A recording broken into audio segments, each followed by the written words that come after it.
several employers, but no job kept his interest. In his junior year, re-enrolled and dropped out again in his senior year.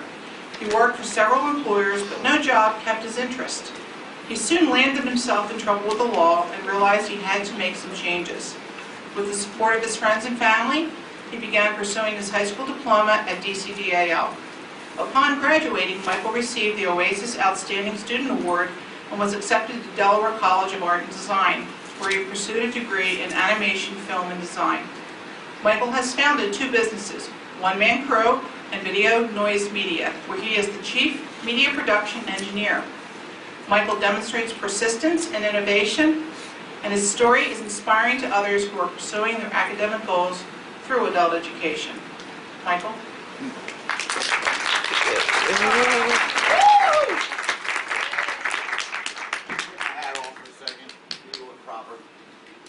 Hello, is this thing on? Okay. So, find out that I'm nominated. Not really sure when I found out that I'm nominated. How's everybody out there, first of all? Everybody's good? Good.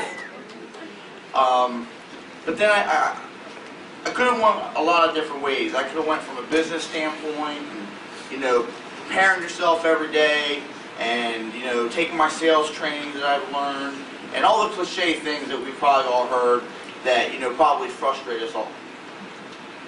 And for the second draft. And the second draft kind of was like more from, if I was a teacher, how would I basically tell about how it is? I'm not a teacher. So I'm going to actually talk to you guys as a student. And I feel like that would have the most influence and effect on all of you. Especially since I'm amongst students who are either on the same journey or their own journey, things that I cannot relate to. But the one thing that we can all relate to is that, you know, the tables were turned against us, but we turned the tables for everyone else.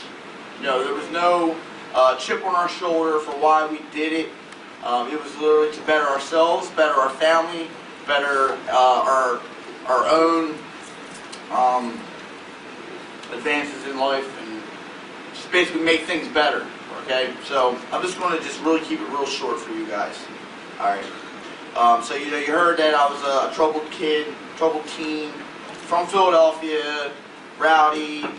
You know, from the gate, I was out there basically trying to make a buck. 7 years old, walking around, stealing newspapers from people's houses, and trying to sell coupons to the drunks at the bars at almost face value.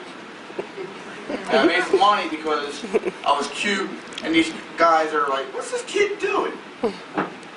Turns into, you know, I come in Delaware. My mom just makes the move. He gets me out of this neighborhood where I'm roaming around. You know, nobody's controlling anything except for the neighborhood basically controlling my future. You know, I come into Delaware, and I'm now in a much more quiet setting, but I still have that big city angst, that big city attitude, that mentality that, you know, but not the foundation that's basically going to teach me to do the right things with my gift of gab and my creative ability and my flair for just making people, you know, want to listen to what I say or not listen to what I say. I'm sure that it works for me and against me in a lot of ways. You know, my confidence, overconfidence, trying to be, whatever all these things were. Well, I dropped out of school twice. Had the wrong attitude when I went back. You know, I'm a man, oh yeah. Well, let me just tell you what that boy made obstacles for myself, created obstacles for my family, and ultimately made me face basically, I was almost facing 5 years in prison. You get all of that. But what you don't realize is that my life changed the moment I received my diploma, from diploma at a distance, and how overwhelming it was for me to have gone through that journey to get to that point. My only message for you guys I'm not going to go and say I'm a successful person, and you guys can do it too, and follow my footsteps, and someday you can be just like me. Okay, because I have a journey still. I have a long ways to go.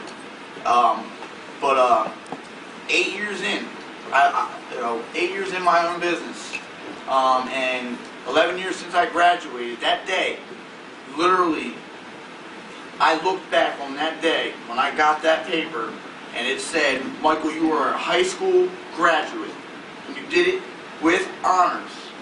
That it reminded me that all the small steps that get me to the big steps were equally, if not more important than the big goals.